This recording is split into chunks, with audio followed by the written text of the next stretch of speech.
أعوذ بالله السميع العليم من الشيطان اللعين الرجيم بسم الله الرحمن الرحيم الحمد لله رب العالمين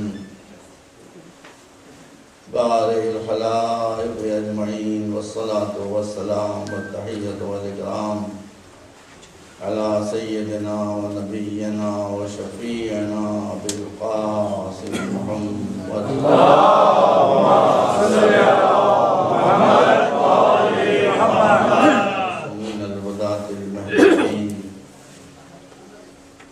الذين أذهب الله عنهم الرجس وطهرهم تطهيرا اللهم صل على محمد وآل محمد وقال الله سبحانه تبارك وتعالى وهو أصدق الصادقين وما أرسلناك إلا رحمة للعالمين صلوات اللهم صل على محمد وآل محمد ما شاء اللہ. میں حیران تھا کہ میں کون سا تذکرہ یہاں کو اس لیے کہ عید زہرا بھی ہے، عید شجاع بھی ہے، امام جعفر صادق کی ولادت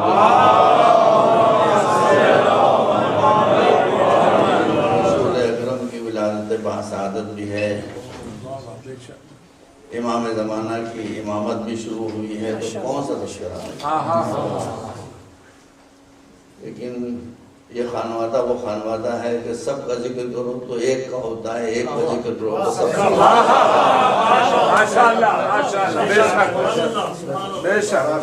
میں نے پوچھا بھائی سے کہ میں کس کا ذکر کروں، انہوں نے کہا کہ حضور کا ذکر کیجئے. اب خود ہی بتا چکے ہیں کہ حضور کا ذکر، احمد کا ذکر، حیدر کے ذکر کرنا اور حیدر کا ذکر، مہدی کے ذکر کے بغیر نہیں. کچھ لوگوں کا 45 منٹ کا وقت ہے نا، جتنے بتا 45 منٹ یا 1 گھنٹہ بعد میں بریانی ہے. امام زمانہ بلندتر صلوات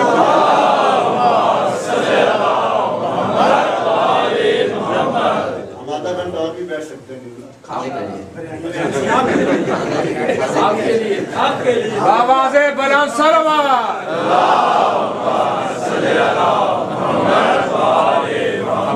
ایک گھنٹے زیادہ پڑھتے ہی نہیں آپ پاس اچھی سنتے ہیں. عزیزوں، قرآن مجید نے بہت سے پیغمبروں کا ذکر کیا ہے. حضرت آدم کا ذکر ہے، حضرت نوح کا ذکر ہے، حضرت ابراہیم کا ذکر ہے، حضرت موسیٰ کا ذکر ہے، حضرت عیسیٰ کا ذکر ہے، حضرت یوسف کا ذکر ہے، حضرت عیسیٰ کا ذکر ہے، حضرت شعیب کا ذکر ہے، حضرت ایوب کا ذکر ہے. اور ایک بات آپ یہاں والوں کو بتا دیں کہ یہ ان کا مسکنسپشن ہے کہ جو حضور کو نہ مانے وہ مسلمان نہیں ہے. ایسی بات نہیں ہے.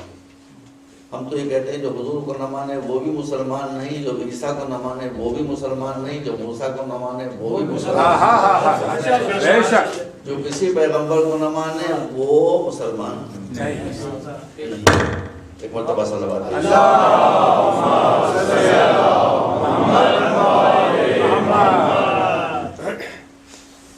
مگر ایک بات میں آپ کے سامنے اس مختصر سی محفل میں ذمہ داری کے ساتھ عرض کرتا ہوں کہ آپ قرآن مجید کو ملاحظہ فرما لیں. قرآن مجید نے ہر نبی اور رسول کے لیے کہا ہے کہ ہم نے ان کو فلاں قبیلے میں بھیجا، ان کو فلاں قوم میں بھیجا، فلاں زمین میں بھیجا، فلاں ملک میں بھیجا.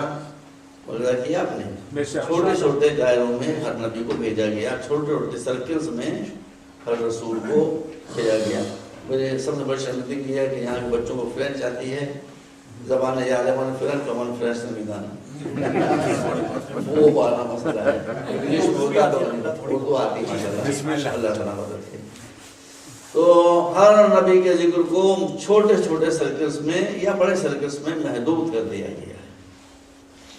مگر رسول کا جب ذکر ہوتا ہے تو ملک کا ذکر نہیں ہوتا، کمیونٹی کا ذکر نہیں ہوتا، نسل کا ذکر نہیں ہوتا، ان کے دائرے کو پھیلایا جاتا ہے. دو جگہ ذکر ہے رسول کا صراحت کے ساتھ ہے، بہت سی جگہ پر۔ ایک یہ آیت ہے جس کو میں نے پڑھا، جس میں ارشاد ہو رہا ہے کہ ہم نے آپ کو رسول بنا کر نہیں بلکہ رحمت بنا کر بھیجا، سبحان اللہ، رحمت بنا کر بھیجا۔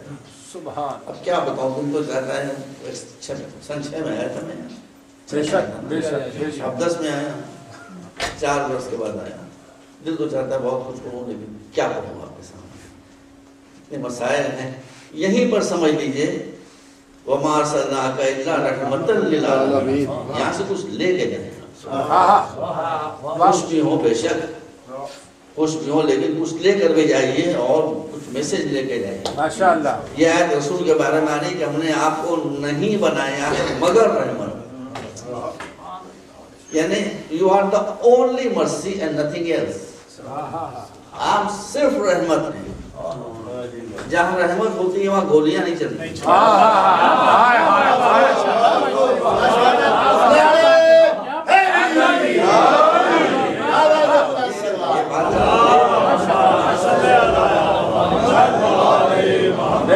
جہاں رحمت ہوتی ہے وہاں جان بچائی جاتی ہے، جان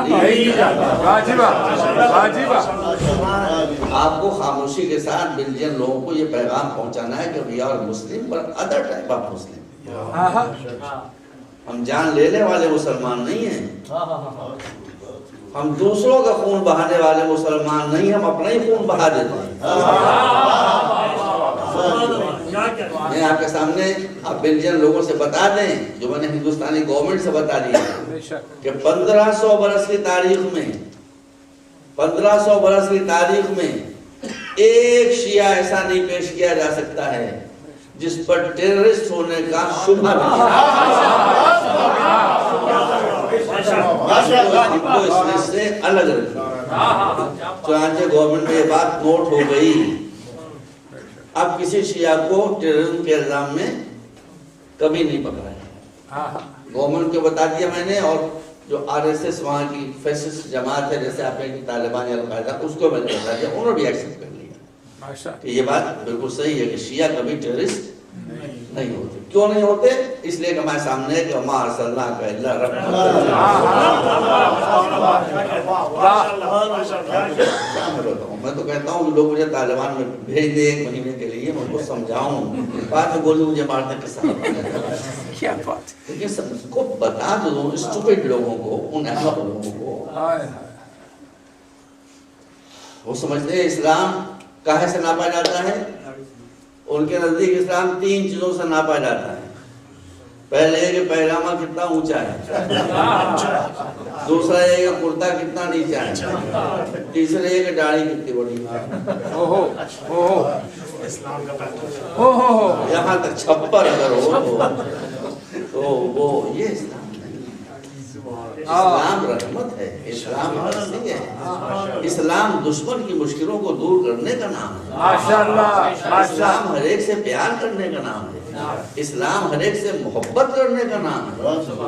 مولا علی سے بڑھ کر رسول کو کس نے پہچانا ہوگا؟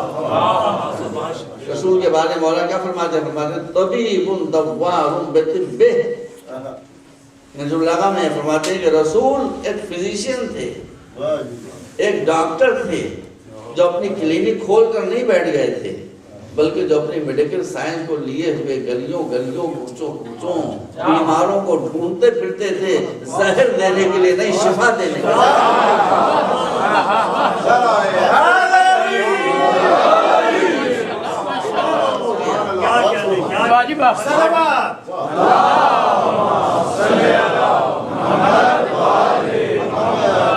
مار ڈالنے کے لیے نہیں، مردوں کو زندہ کرنے کے لیے۔ 180 ڈگری کا فرق ہو گیا۔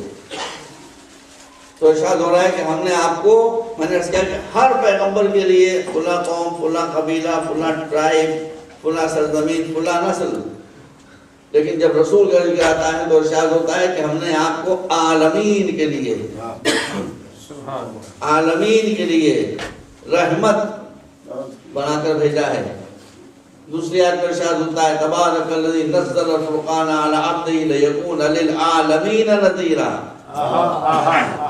یہاں بھی عالمین ہے۔ اب عالمین کی سرحدیں اگر آپ کو ناپنا ہے تو نماز نہ چھوڑیے. اگر عالمین کی سرحدوں کو ناپنا ہے، باؤنڈریز کو ناپنا ہے تو نماز کو نہ چھوڑیے. اسی لیے نماز کی پہلی آیت ہے الحمدللہ رب العالمین. اب بتائیے عالمین کی سرحدیں کہاں ہیں؟ عالمین از لمیٹلیس. ایسٹرونومی کو آپ پڑھیں، ایسٹروفزکس کو آپ پڑھیں، جو سائنٹسٹ ہیں ان کو پڑھیں، وہ بتاتے ہیں عالمین از لمیٹلیس. بے شک اس کی کوئی لمٹ نہیں ہے.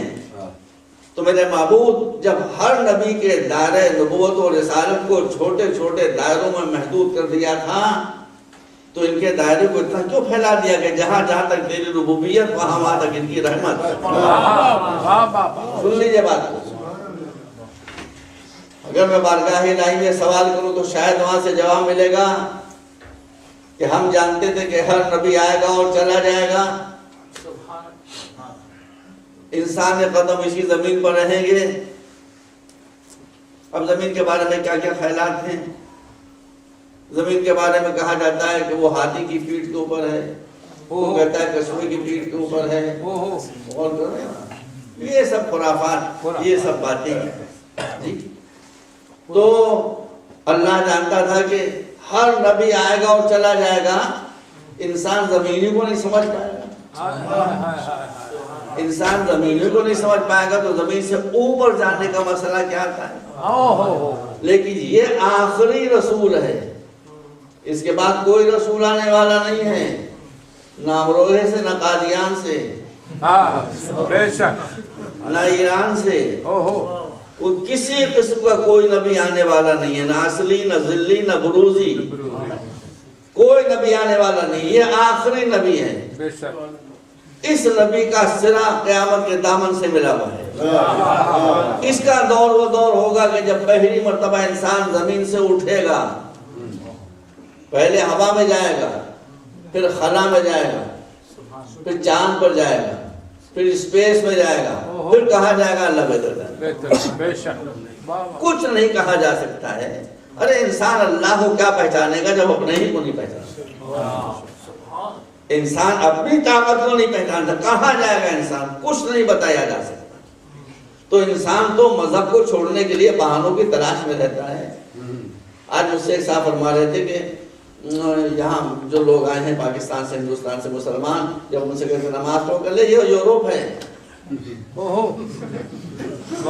تو ہندوستان سے، پاکستان سے یورپ میں آنے کے بعد لوگ جب اللہ کو بھول گئے تو زمین سے اٹھنے کے بعد تو کہیں گے ہم نے تو اس زمینی کو چھوڑ دیا کہ جہاں حضور رسول بن کر آئے تھے. بھائی حضور زمینی پر تو رسول بن کر آئے تھے، ہم نے اس زمینی کو چھوڑ دیا. تو ارشاد ہوتا ہے کہ تم زمین کے دائرہ کشش سے باہر نکل سکتے ہو مگر دائرہ رسالت محمدی سے باہر نہیں نکل سکتے.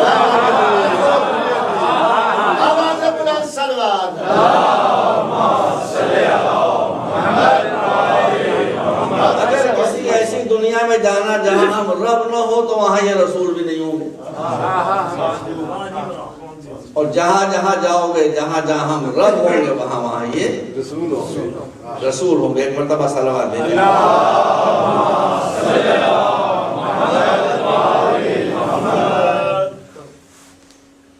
یہ ہے رسول. ہمارے یہاں بھارت میں کوئی آدمی اگر فرض کیجئے صرف منسٹر ہو جاتا ہے،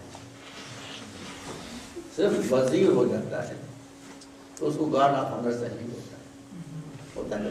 بے شک بھئی آپ کیا بھی ہوتا ہے مہڈر تمہارے نام جائے آپ یہ بھی ہوتا ہے. وزیر ہو گیا تو زمین پر قدم نہیں. جب تک وزیر نہیں ہوتا گردن سیدھی رہتی ہے، وزیر ہوا گردن چڑھی ہو. جب تک وزیر نہیں ہوتا ہر ایک کو پہچانتا ہے، وزیر ہونے کے بعد کسی کو نہیں پہچانتا ہے کہ نہیں. آپ اس کو پروٹوکول چاہیے، اس کو گارڈ چاہیے، اس کو گارڈ آف آنر چاہیے، اس کو ریسپشن چاہیے، اس کو نعرے چاہیے، زندہ باد کے نعرے اس کو چاہیے. وہ رسول کہ جو کائنات کے لیے رحمت بن کر آیا. سبحان اللہ. اس میں کتنا غرور تھا, اس میں کتنا تکبر, ماشاء اللہ. وہ کتنا پراؤڈ ہے.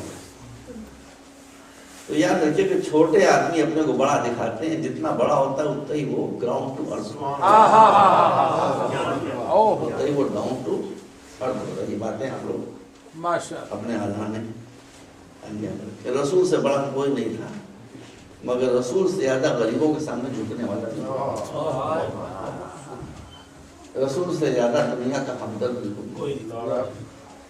رسول جا رہے ہیں, ایک سلیو گرل, اب سلیبریٹی ختم ہو گئی, اللہ کا شکر ہے, سلیو گرل کنیز جسے کہتے ہیں, جسے اردو میں لونڈی کہتے ہیں, جسے ہندی میں داسی کہتے ہیں, اس کی حیثیت کیا, جانور بھی اس سے بہتر ہو, مگر آ کر اس نے رسول کا دامن پکڑ لیا اور کہا مجھے آپ سے کچھ بات کرنی ہے. رسول اس کے ساتھ کھینچے چلے گئے, جا کر اس کا مسئلہ سن رہے ہیں, اس کا مسئلہ حل. مسلمانوں کو کیا تربیت دی گئی تھی, تھوڑی سی باتیں سن لیجیے, اپنی آگے بڑھ رہا ہوں. آخری حج کے لیے رسول تشریف لیے جا رہے ہیں. بھائی آپ سمجھیے, اگر آپ یہ ویلوز اپنا لیں, جب تک کوئی آدمی کسی سوسائٹی سے اونچا نہیں ہوتا اس میں کشش پیدا نہیں ہوتی. سمجھ رہے ہیں آپ, اگر بلین میں اسلام کا نام پھیلانا چاہتے ہیں, 1% پھیل جائے گا اسلام کا نام اگر آپ خود مسلمان ہو جائیں. کسی تبلیغ کی ضرورت نہیں ہے, 2 منٹ سن لیجیے پھر میں آتا ہوں سیدھا پر. کسی تبلیغ کی ضرورت نہیں ہے, نہ ٹی وی کی ضرورت ہے, نہ اخبار کی ضرورت ہے, نہ کتابوں کی ضرورت ہے, اتنی ضرورت نہیں ہے جتنی اس بات کی ضرورت ہے کہ آپ کو چلتا پھرتا اسلام ہے, جو اسلامک ویلوز ہیں اس کو اپنا لیے. اب دیکھیں میں آپ کو اسلامک ویلوز بتاتا ہوں, بس گھڑی کی سوئی سوادت سے آگے نہیں بڑھے گی. تو آخری حج جس میں 1 لاکھ سے زیادہ صحابہ حضور کے ساتھ ساتھ جا رہے ہیں, یہ حج ہوائی جہازوں پر نہیں ہو رہا ہے, اونٹوں کو ہو رہا ہے. اونٹ کو پہچانتے ہیں, پہچانتے ہوں کو نہیں پہچانتے, بے شک. کوئی اونٹ یاد تو نہیں آتا.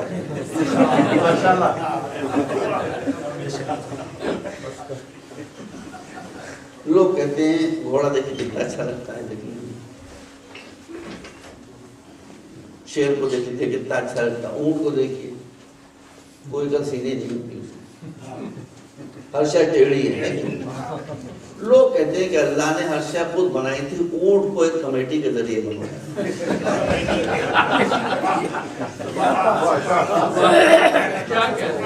کمیٹیاں بڑی پرابلم ہوتی ہے اس کرنے کی, جس کو ٹیڑھا بگڑا کرنا ہو کمیٹی بنا. خیر, تو اب یہ اونٹوں کا سفر ہو رہا تھا. 1 لاکھ حاجی, اس زمانے میں 1 لاکھ ہونا آپ سمجھیے 1 کروڑ کے برابر. بے شک, بے شک. 20 سفر میں رسول نے کہا اسٹاپ, ٹھہر جاؤ. جو آگے بڑھ گئے ان کو پیچھے بلاؤ, سب کو روکو. کیوں؟ کہا ایک حاجی پیچھے رہ گیا ہے. دیکھیے آپ میرے بچے ہیں, ایک انسان کی ویلو کیا ہے. میں آپ کو پہلے ایک مثال دے دوں. میں نماز پڑھاتا ہوں, فرض کیجیے لڑکوں میں بہت ہے شیعہ ماشاءاللہ, کئی لاکھ کے. جمعۃ الوداع میں بڑا لمبا مجمع ہوتا ہے, بہت زبردست مجمع. اب نماز میں پڑھا رہا ہوں, میرے پیچھے 1 لاکھ آدمی کھڑے ہوئے نماز پڑھ رہے ہیں. جب میں اللہ اکبر کہوں گا تو وہ اللہ اکبر کہیں گے, جب میں رکوع میں جاؤں گا تو رکوع میں جائیں گے, جب میں سجدے میں جاؤں گا تو وہ سجدے میں جائیں گے. بے شک. اب میرے دل میں خیال پیدا ہو, کتنا بڑا ہوں میں, کتنا بڑا ہوں میں اللہ اکبر کہوں گا تو یہ لوگ کہیں گے, میں رکوع میں جاؤں گا تو رکوع میں جائیں گے, میں سجدے میں جاؤں گا تو یہ سجدے میں جائیں گے, میں سلام پھیروں گا تو یہ سلام پھیریں گے. دل میں غرور پیدا ہو سکتا تھا, اس لیے اللہ نے اوقات بتا دی. کہاں بتا دی؟ اب میں رکوع میں گیا, ہزاروں آدمی میرے پیچھے رکوع میں ہیں, پیچھے سے دور سے بالکل کسی ایک ضعیف غریب محتاج کی آواز آئی, یا اللہ.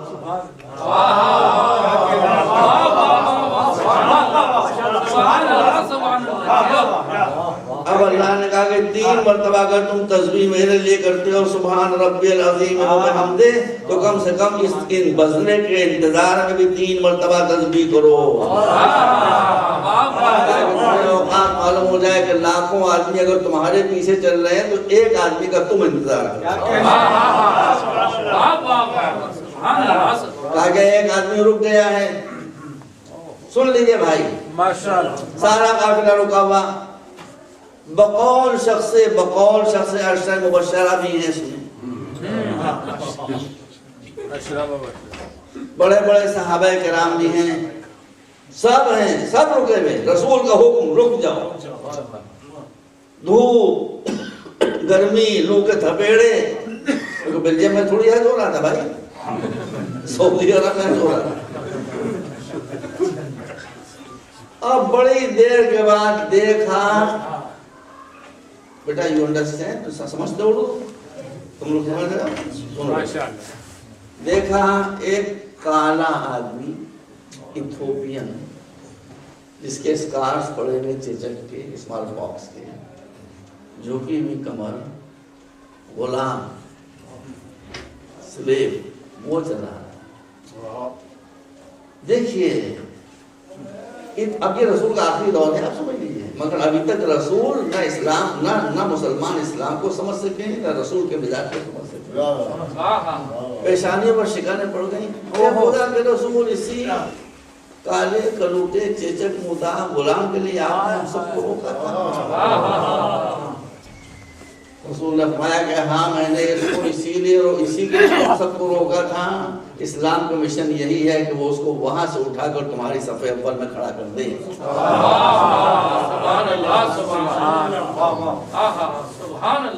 یہ ہے اسلام. میں کیا کروں, نہیں ہے ویلو سے انسان متاثر ہوتا ہے. اگر آپ یہاں پر, اور پھر میں آپ بتاتا ہوں کہ آپ اللہ کا شکر ادا کریں کہ آپ ہندا کی نسل کے فالوور نہیں ہیں, آپ زہرا کی نسل کے فالوور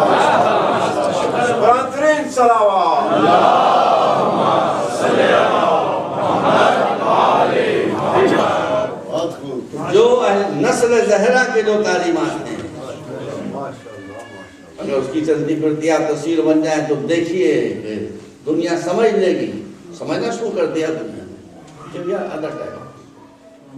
ایک لوگ کہتے ہیں ہمارے پاس بہت سب کو پڑھا ہے, میں کہتا ہوں بھیا کہ اس وقت سے زیادہ شیعوں کے لیے کوئی گولڈن چانس نہیں ہے ابھرنے کا, بشرطے کہ آپ ریشنل اپروچ اپنائیں, ایموشنل اپروچ نہ اپنائیں. صلوات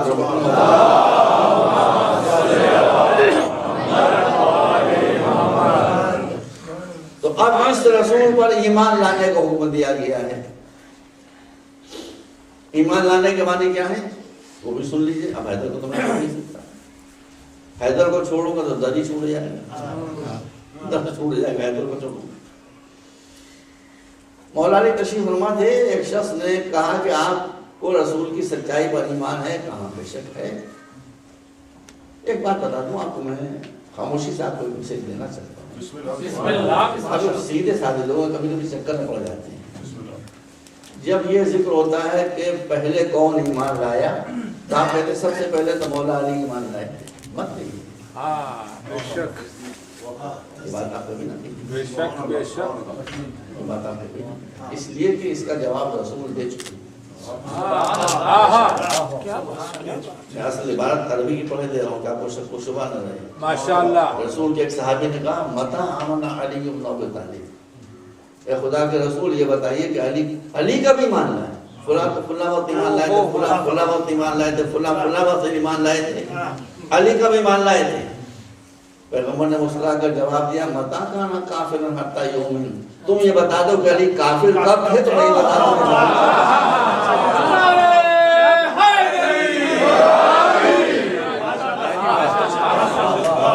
ایمان لانا ان کے لیے ہوگا جو پہلے کافر تھے. یہ مت کہیے کبھی. ہاں علی کا ایمان. تو سامنے ایسی وائٹ کلر کی دیوار تھی, وال تھی, تو مولانا نے کہا کہ میرا ایمان کتنا ہے بتاؤں، یہ بتاؤں اس دیوار کا کلر کیا ہے؟ اس نے کہا وائٹ، سفید۔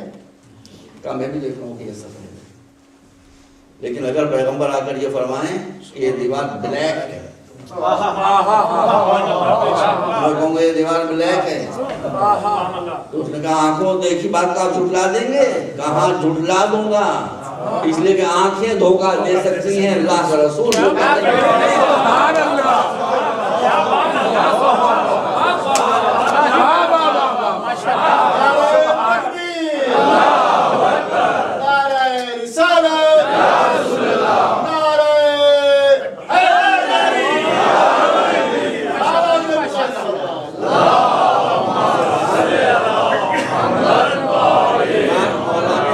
ربی میں کہی تھی، سبحان اللہ، لیکن یہ وہ سچا ہے کہ روا ربی میں بھی اس کی کوئی بات غلط نہیں ہے۔ اس وقت تو کوئی اس کو نہیں سمجھ سکتا تھا، لیکن آج آپ جو ایکسپرٹس ہیں آنکھوں کے، ان کے بعد جا کر پوچھئے یا اپنے ٹیسٹ کرائیے اپنی آنکھوں کا، تو کبھی کبھی ایسا بھی نکلتا ہے کہ آدمی کی آنکھیں کلر بلائنڈ ہوتی ہیں، ہوتی کبھی سرٹن کلر اس کو نہیں دکھائی دیتے، تو ہو سکتا ہے کسی کو سفید کلر نہ دکھائی دے، کالا کلر اس کو سفید دکھائی دے رہا، تو روا ربی میں یہاں کوئی بات غلط نہیں کہی جا سکتی۔ تو عزیزوں، رسول کا بھی ذکر ہو گیا، مولا علی کا بھی ذکر ہو گیا، اب مفتیوں کا بھی ذکر ہو جائے، وہ بھی ضروری ہے، مفتیوں کا بھی ذکر ہو جائے، یہ میں بھی نہیں کر رہا ہوں، یہ بات آپ سمجھیے اچھی طرح سے۔ مولا علی کا فرمایا ہے کہ تم حق کو اس وقت تک نہیں پہچان سکتے ہو جب تک باطل کو پہچان لو۔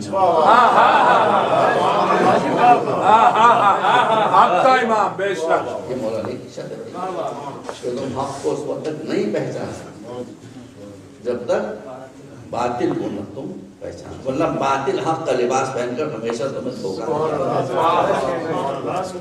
باطل انسان کو کبھی دھوکہ نہیں دیتا، وہ جب حق کا لباس پہن لیتا ہے، حق کی صورت بنا لیتا ہے۔ داڑھی حق ہے، مگر جب باطل داڑھی رکھ لیتا ہے تو پرابلم آ جاتی ہے۔ قرآن حق ہے، مگر جب قرآن نیزوں پر بلند ہو جاتا ہے تو پرابلم آ جاتا ہے، اس لیے باطل کا سمجھنا موضوع۔ اب ایک طرف مولا کا علم ہے، انشاءاللہ کبھی آؤں گا، پھر مجھے بلائیے 4-5 دن پڑھنے کے لیے، آپ تو ایک دن پڑھانے میں سمجھنا میں کیا پڑھوں گا۔ تو اب مولا کا علم آپ نے دیکھا، مولا کا علم کیا ہے؟ آج تک سوائے علی کے کسی نے نہیں کہا سبحان اللہ، سرونی، جو چاہے پوچھو، یہ مولا ہے، اور ملا کو دیکھیے، دیکھیے ابھی 1.5 برس پہلے دیوبند میں ایک دارالافتاء ہے، آفیشل اس کی وجہ، وہاں کے مفتی سے یہ پوچھا گیا کہ یہ بتائیے کہ ڈبل بیڈ اسلام میں جائز ہے کہ ناجائز ہے؟ ڈبل بیڈ جانتے ہیں نا، ڈبل بیڈ اسلام میں جائز ہے کہ ناجائز ہے؟ انہوں نے جواب دیا کہ چونکہ رسول اللہ نے کبھی ڈبل بیڈ استعمال نہیں کیا تھا اس لیے حرام ہے۔ یہ بھی مصیبت ہے، ان کا بدعت ہے یہ۔ میرے سامنے جب فتویٰ ہے، میں نے کہا مفتی صاحب آپ میاں بیوی کو جب ایک ساتھ نہیں دیکھ سکتے تو سنی شیعہ کو ایک ساتھ کیا دیکھ سکتے؟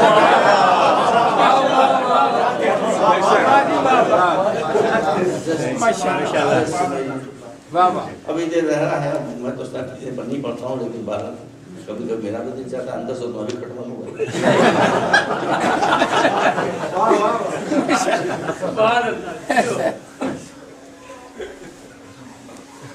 محرم کے پہلے فتوے نکلتے ہیں، ہمارے بھائیوں کا نکاح اتنا نازک ہوتا ہے کہ چھینک آئی اور نکاح ٹوٹا،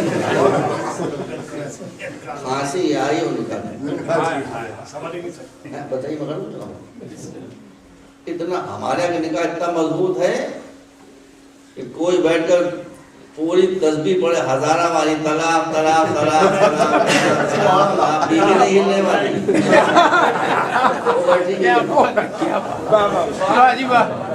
وہاں مسئلہ یہ ہے کہ انہیں سوتے بھی بڑبڑائے کہ طلاق طلاق طلاق بیوی گئی، نشے میں بھی کہہ دیا طلاق طلاق طلاق بیوی گئی، غصہ میں بھی کہہ دیا طلاق، باتیں پچھتاتے ہیں اس لیے وہ طلاق کا مغلظہ ہے، وہ سے مسئلہ کیا بتاؤں ہمارے یہاں طلاق۔ ان کیا مسئلہ یہ بھی کہ اگر آپ کا تعزیے پر نظر پڑ گئی تو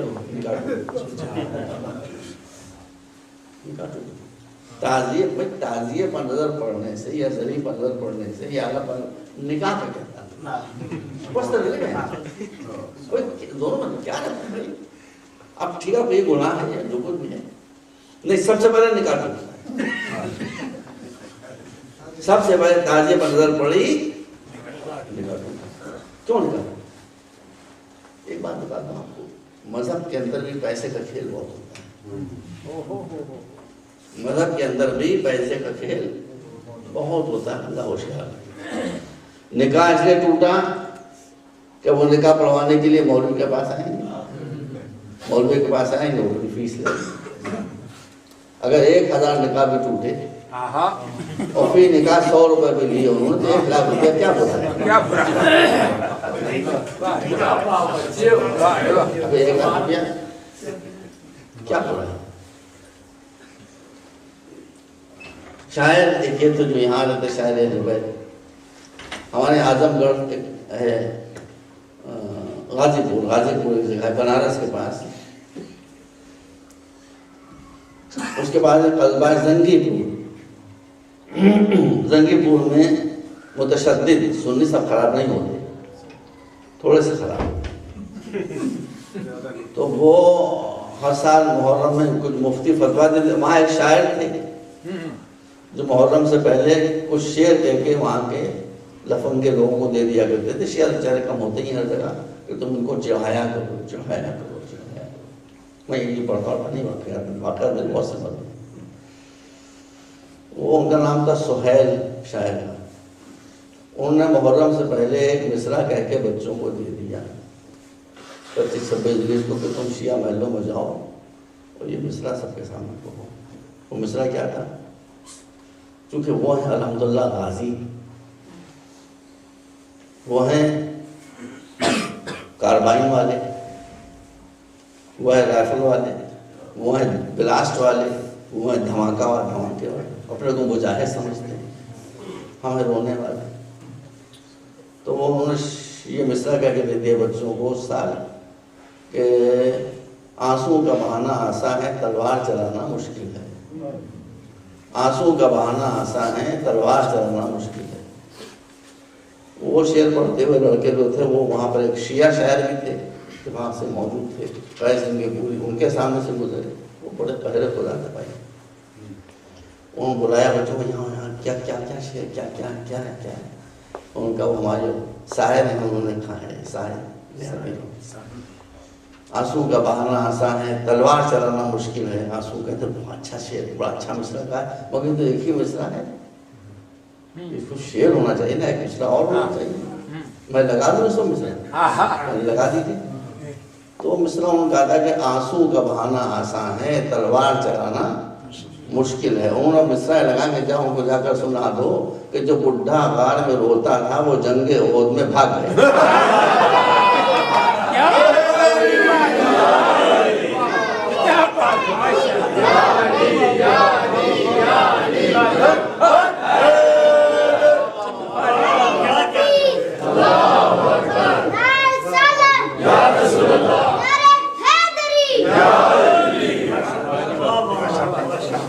ایک مرتبہ صلوات بھیجیں آپ۔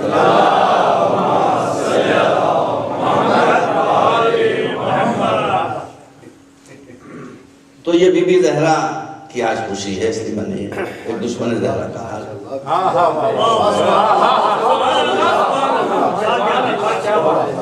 بی بی فاطمہ کے غلاموں کا غلام، بڑی عظمت اللہ عظمت فاطمہ چلا فاطمہ جن کے ہاتھ رسول چھوئے۔ صحیح ترمذی کے الفاظ ہیں، میں نے خود پڑھا ہے، صحیح ترمذی صحیح ستہ میں سے ایک کتاب، یہ حدیث ہے کلما دخلت فاطمہ علی رسول اللہ قام الیہ رسول اللہ ورحبها وایسعا فی منزلہ وقبل یدیہا. ایک دو مرتبہ کی بات نہیں ہے، جب بی بی فاطمہ رسول کے پاس آتی تھی رسول کو دیکھ کر تعظیم کے لیے کھڑے. اب عظمت فاطمہ کو سمجھیے، جب رسول آتے تھے تو صحابہ کھڑے ہوتے تھے، جب بی بی آتی تھی تو رسول کھڑے ہوتے تھے. کشنودی امام زمانہ علیہ السلام بلندتر صلوات.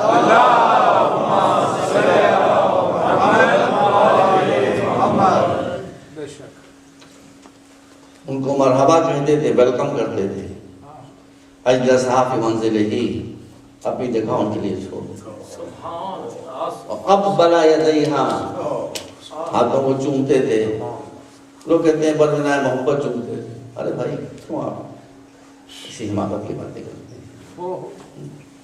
میں بھی دادا بھی ہوں، نانا بھی ہوں.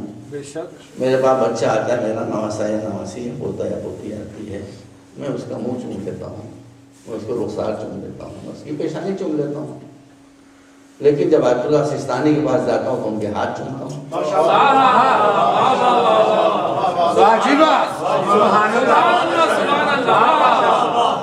آپ یہ کرتے ہیں نہیں کرتے ہیں؟ یہ کرتے ہیں.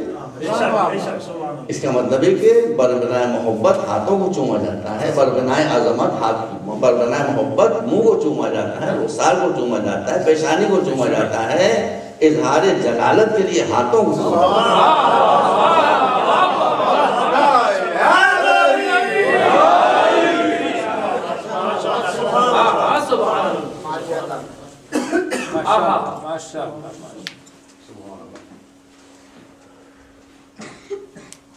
وہ ہمیں رونے والا کہتے ہیں، ہم کو اپنے کو رونے والا کہے جانے پر کوئی شرمندگی نہیں ہے، فخر ہے، ہمیں ناز ہے اس کو. اس لیے کہ ہم کو معلوم ہے کہ جو یہاں رو رہے ہیں وہ قیامت میں ہنس رہے ہیں. جو یہاں ہم کو دیکھ کر ہنس رہے ہیں وہ قیامت میں رو رہے ہیں. تو رونا تو مقدر ہے، چاہے یہاں رو لیجیے چاہے وہاں رو لیجیے، تو مقدر ہے. چاہے یہاں رو لیجیے چاہے وہاں رو لیجیے. پھر ایک بات یاد رکھیے، پہلے کا ذکر ہوا ہے تو آخری کا ذکر بھی ضرور ہوگا. امامت اور خلافت میں فرق یہ ہے کہ خلافت میں کسی کو برا ماننے کی بات نہیں ہے، ڈی گریڈیشن ہوتا چلا گیا. رسول اللہ منبر پر جہاں بیٹھتے تھے، عرشے پر جہاں میں بیٹھا ہوں حضرت. جب رسول کی وفات ہوئی تو جو صاحب تشریف لائے وہ ایک نیچے 10 سیڑھی نیچے بیٹھے، 3 سیڑھیوں کا منبر تھا. جب دوسرے محترم تشریف لائے تو وہ ایک سیڑھی اور نیچے بیٹھے. جب تیسرے تشریف لائے تو وہ ایک سیڑھی اور نیچے بیٹھے. اب لوگ کہتے ہیں چوتھے جو آئے تو کہاں بیٹھیں گے؟ تو مولا تو نہیں مشکل پوچھا، لوگ مشکل میں تھے تو مشکل حل کر دی. لوگ مشکل میں تھے بھائی کہ یہ کہاں بیٹھے ہیں، انہوں نے مشکل حل کر دی. نہ وہ پہلے وہ بیٹھے، نہ دوسرے بیٹھے، نہ تیسرے بیٹھے، وہاں بیٹھے جہاں رسول بیٹھے تھے.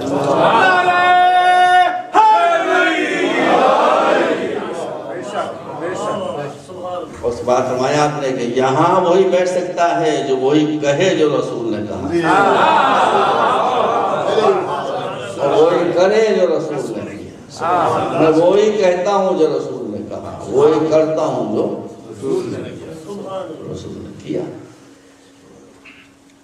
تو آپ نے دیکھ لیا نا خلافت، اس کے بعد خلافت کے جو غش ہوا ہوتا آپ کو معلوم ہے. ایک ایسے کیسے شاندار خلیفہ بنے ماشاء اللہ. نام لے کر میں گندے نام لے کر کیا کروں گا.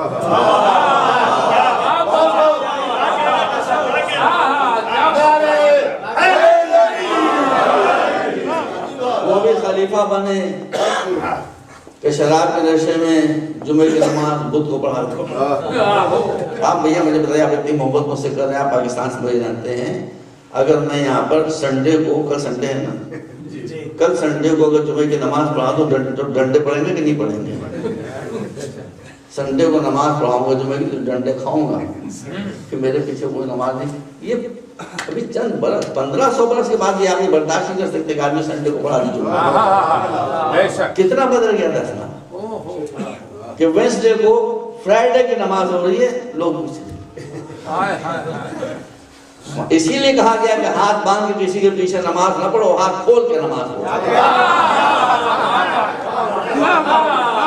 یہ سمبل ہے, سمبل. ہاتھ مت باندھو کسی کے پیچھے, ہاتھ کھول کے نماز. آزان جی. ایک اور صاحب تھے, وہ بھی تم تھے,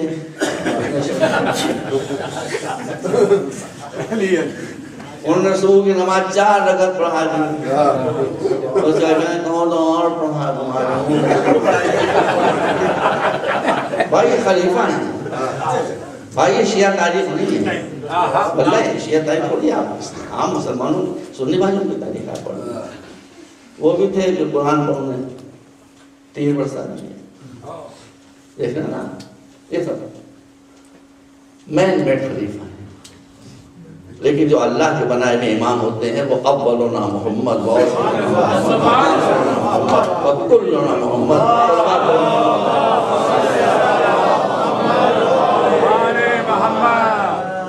یہ کوئی ایسا عقیدہ نہیں ہے کہ سنی شیعہ مسئلہ ہو. ایک بات میں آپ سے اور کہہ دوں, مجھے امید ہے میری تعریف کریں گے. اب سنی شیعہ کا مسئلہ ختم کر دیجیے. اب ایک دوسری لائن بنائیے ڈویژن کی, یزیدی اور حسینی.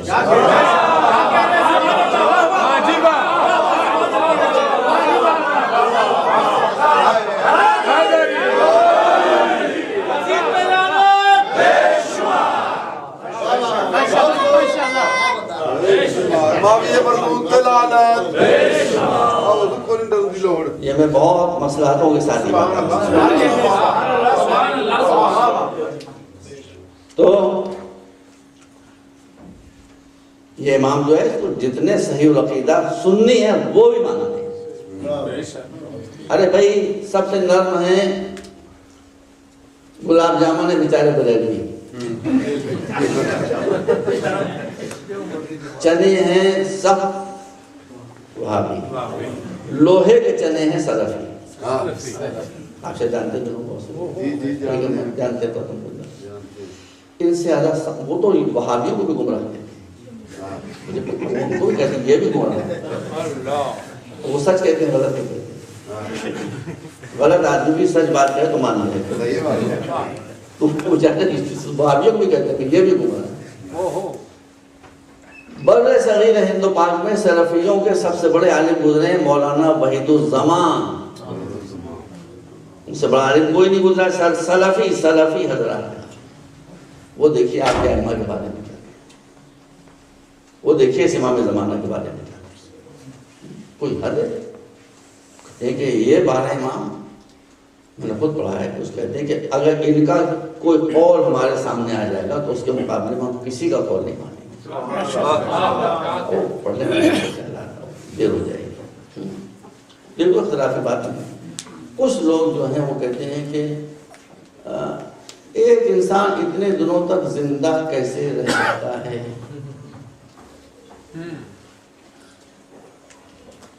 ہمیں زمانے کے آگے آگے چلنا ہے, ساتھ ساتھ نہیں چلنا ہے. ہمارے یہاں عقیدہ کیا چاہیے یہ بات آپ یاد رکھیں.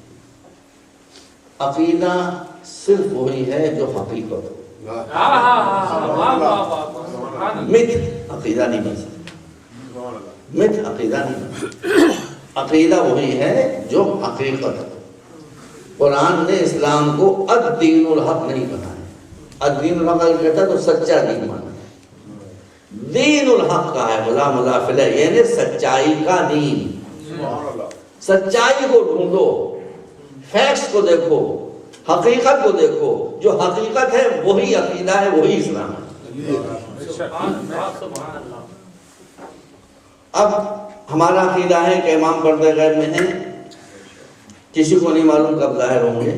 دیکھیے اسلام پر بھی دھوکے دیے جاتے ہیں. ایک صاحب کراچی میں, مجھے نام جو معلوم ہے, وہ مخیر حضرات کے پاس آتے ہیں کہ ہر شب جمعہ امام زمانہ سے میری ملاقات ہوتی ہے، جو پیسے آپ مجھے دیں گے میں ڈائریکٹ ان کو دے دوں گا۔ کاروبار جہاں پیسہ بیچ میں آ جائے ہوشیار ہو جائے۔ آپ کاٹے کی بات بتائیں، جہاں پیسہ بیچ میں آ جائے وہاں ہوشیار ہو جائے۔ بھائی مجھے معلوم ہے، میں ان کا نام نہیں بتا دوں گا، اس لیے بتا دوں گا۔ وہ ان کا یہ ہر شب جمعہ میری امام سے ملاقات ہوتی ہے، اور جو حضرات آپ سے امام کو پیسے دیں گے میں نہیں دوں گا بیچ میں، خود کو ڈائریکٹ دے دیا۔ نہیں بے حکومت کو نہیں بتا۔ تو اب وہ کہتے ہیں کہ ایک انسان اتنے دنوں تک زندہ کیسے رہ سکتا ہے۔ میرا پیٹ موضوع ہے ایجوکیشن، میں نے نہیں پڑھا آج، اس لیے کہ ہر بات موقع اور محل سے پڑھی جاتی ہے۔ آج آپ سوائے ان باتوں کو سننے کے دوسرے موڈ میں نہیں، نہیں پڑھا ہوا ہے۔ لیکن یہ بات بتایا تھا میں آپ کو کہ جتنا سائنس آگے بڑھے، میرے محبوب تیری قسم کھا کر میں کہتا ہوں، دوسرے مذہبوں کی چراغوں کی لو محکم ہوتی جائے گی، اسلام کے چراغ کی لو روشن ہوگی۔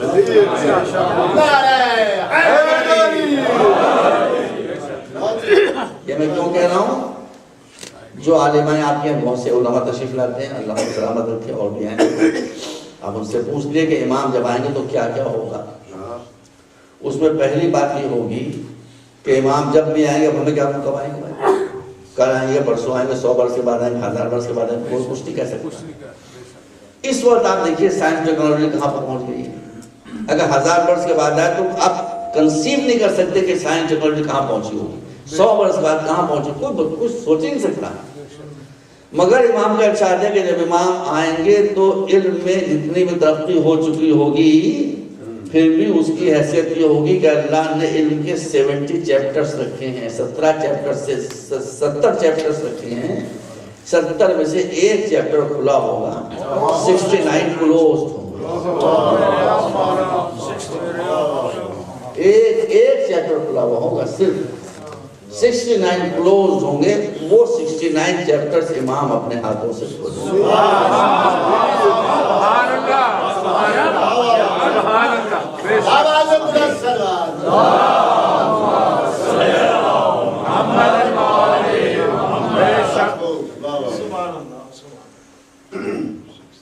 اسی طرح سے عقل کے بارے میں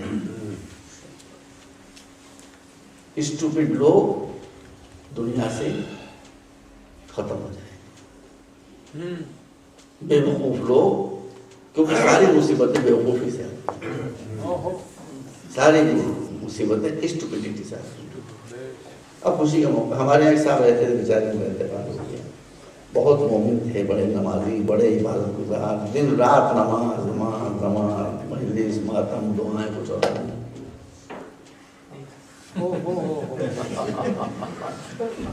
یہاں زیرو، پورے جسم و جان سے مومن، یہاں سے پہلوان، کچھ نہیں۔ مجلس پڑھنے کا شوق تھا، بھائی میں اس مجلس میں موجود تھا، بھائی مجلس میں اس موجود تھا، میرے سامنے مجلس پڑھ رہے تھے، کتاب دیکھ کر مجلس پڑھ رہے تھے، چھپی ہوئی کتاب دیکھ کر مجلس پڑھ رہے تھے۔ اس میں لکھا ہوا تھا کہ مومنین، جب نمرود نے حضرت ابراہیم کو آگ میں ڈالا، انہوں نے پڑھا مومنین جب نمبر 2 نے ابراہیم کو آگ میں ڈالا، نمرود نمبر 2 وہ بھی مصیبت اسی کے دن میں گئی، نمرود کے بجائے نمبر 2 نے حضرت ابراہیم کو آگ میں۔ تو اب یہ عقیدہ سن لیجیے تھوڑا سا، دیکھیے اسکالر وہ ہوتا ہے جو مشکل مسئلوں کو آسان سے آسان زبان میں، جو آسان کو مشکل بنا دے وہ ملا ہو،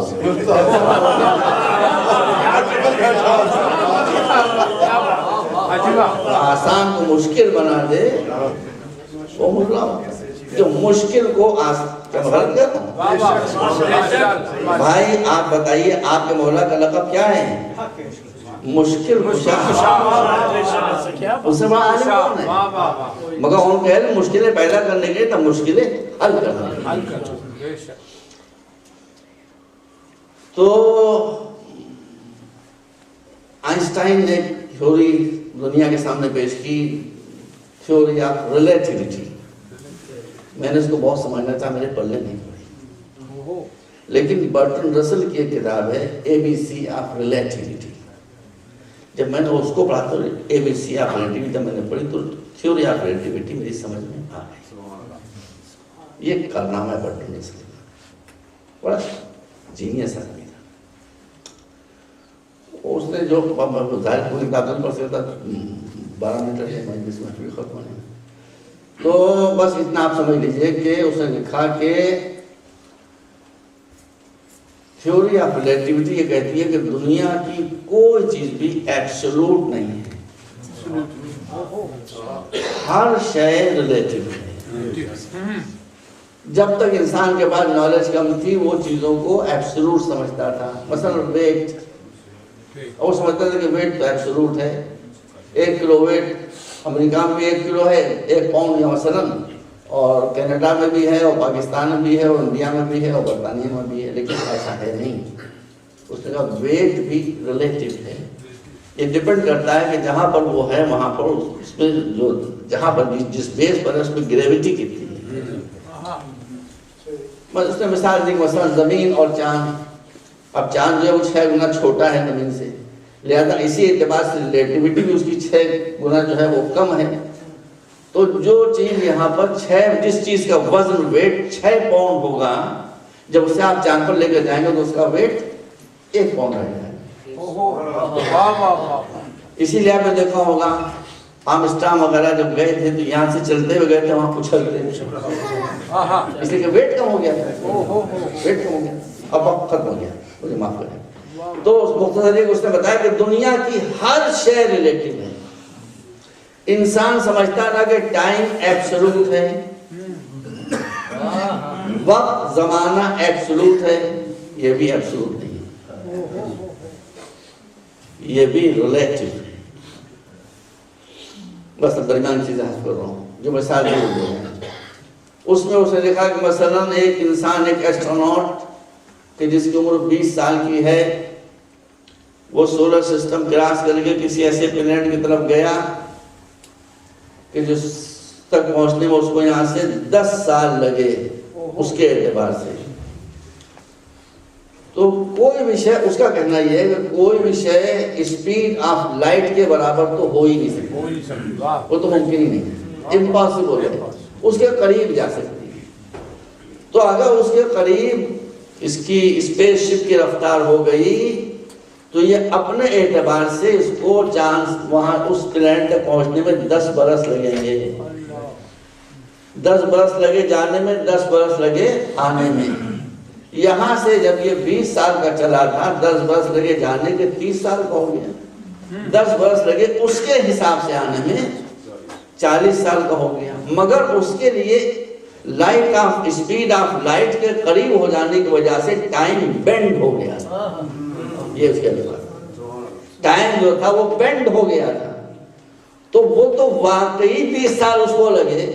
وہ وہاں سے بڈھا ہو کر واپس نہیں آیا. کالے سر کے بال لے کر گیا تو کالے ہی سر کے بال لے کر واپس آیا. جس طرح سے گیا تھا جوان اسی طرح سے واپس آیا. لیکن جب وہ دنیا میں آئے گا اس ارتھ کے اوپر تو یہاں دیکھے گا کہ یہاں 300-400 برس گزر چکے ہوں گے. اس لیے کہ یہاں والوں کے لیے ٹائم بینڈ نہیں ہوا، اس کے لیے ٹائم واقعی بینڈ ہو گیا. تو میرے عزیزوں، کوئی اگر اسپیڈ آف لائٹ کے آس پاس پہنچ جائے تو زمانہ اس کے لیے بینڈ ہو جاتا ہے.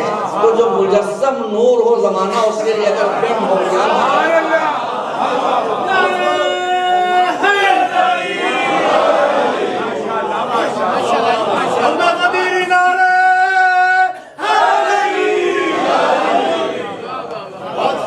وہ ہزاروں برس کے بھی بعد ظاہر ہو اور حدیث میں کو 40 برس کا دکھائی دے رہا ہوگا تو آپ حیرت نہ کریں. ٹائم بینڈ اسی لیے میں نے کہا کہ سائنس ٹیکنالوجی جتنا آگے بڑھے گی دوسرے مذہب ڈاؤن ہوتے ہیں، ان کا اندھیرا چھاتا جائے گا، اسلام کو چہرہ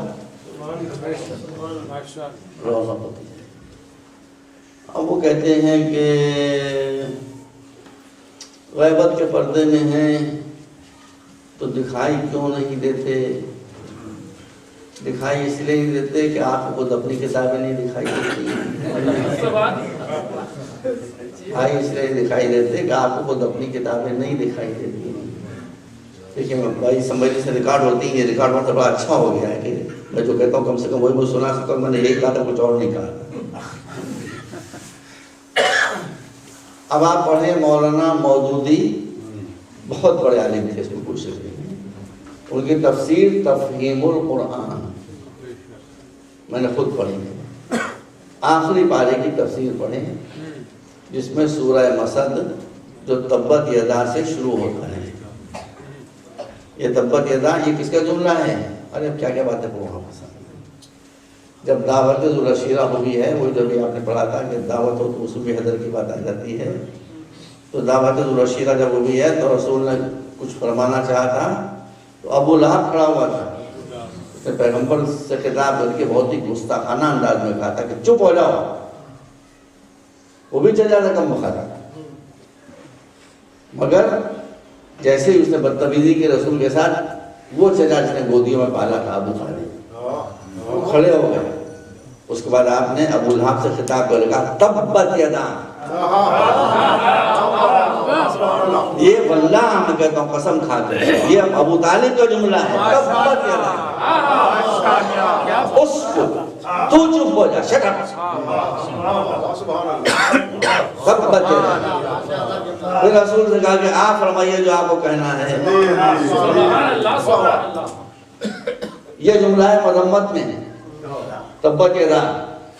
اب تاریخ خمیس کو پڑھیں، وہ بھی سنیوں کی تاریخ ہے، اس میں نے خود پڑھا کہ لکھا ہوا ہے کہ جب حضرت خدیجہ کے نکاح کی نوبت آئی اور حضرت ابو طالب نے خطبہ شروع کیا تو پہلا جملہ جو زبان ابو طالب پر آیا وہ تھا الحمدللہ رب العالمین۔ یہ جملہ حمد الہی میں، وہ جملہ مذمت دشمن محمد میں، اس کو بھی قرآن نے اپنا لیا، اس کو بھی قرآن نے اپنا لیا۔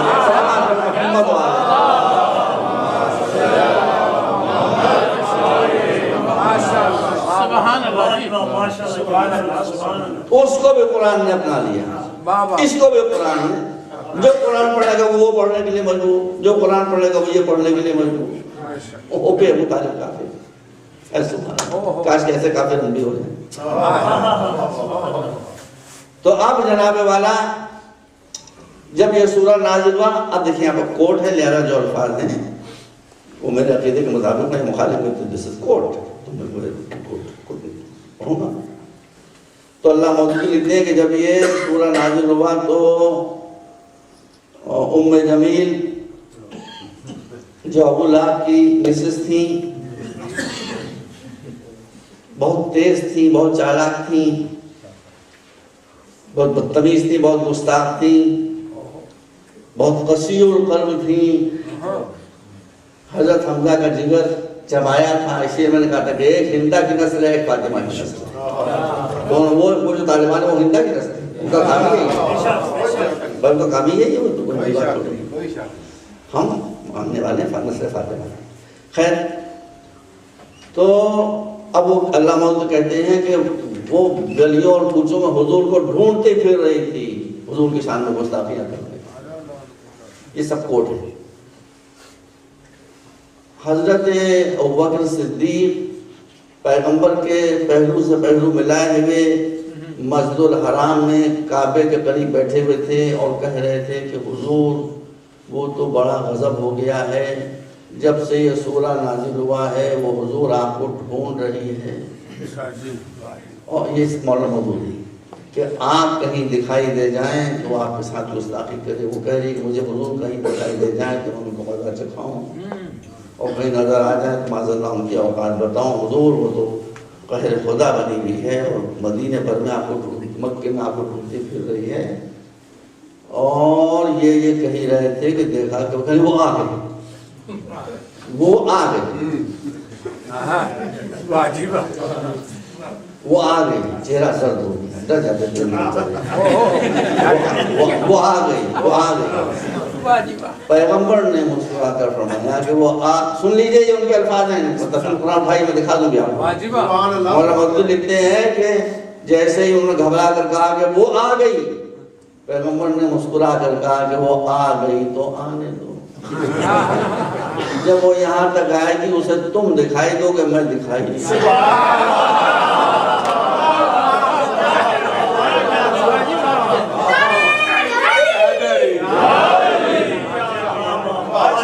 یہ لگا کہ یہ کیسے ہوگا، ہم پہلو ملا بیٹھے میں ہیں، آپ کیسے ہوگا اس کا موقع نہیں ہے، اب دیکھ لو وہ آ رہی ہے۔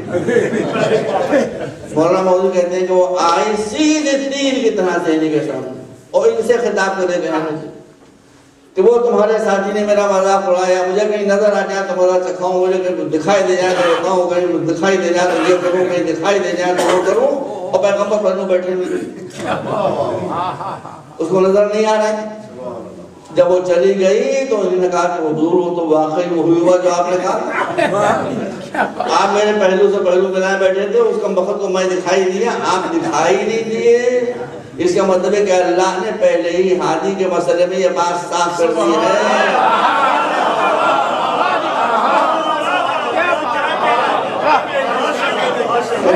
بات بھیجیں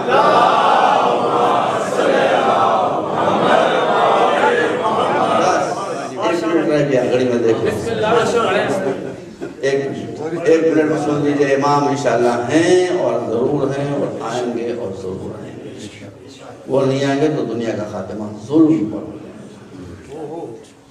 آپ ان کو سپاہی ہونے کی درخواست کرتے ہیں، اللہ بارگاہ میں دعا فرماتے ہیں میری طرف سے آمین۔ مگر ایک بات سمجھ لیجیے، مطلب ختم ہو جائے، ان کے سپاہی ہونے میں کوئی کنڈیشن نہیں ہے، نہ کالے کی قید ہے، نہ گوری کی قید ہے، نہ لمبی قد ہے، نہ بستہ قدی ہے، نہ سید کی قید ہے، نہ غیر سید کی قید ہے، نہ ایرانی کی قید ہے، نہ افغانی کی قید ہے، نہ پاکستانی کے، نہ ہندوستانی کی۔ تو آپ سمجھے کہ پھر تو بہت بڑا رشتہ ہوگا۔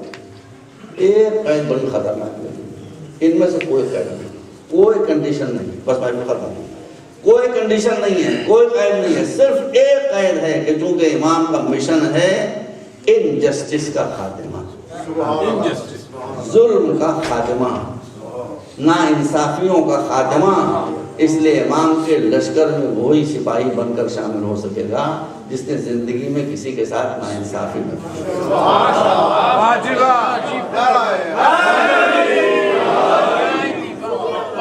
اب بتائیے کہہ رہے ہیں،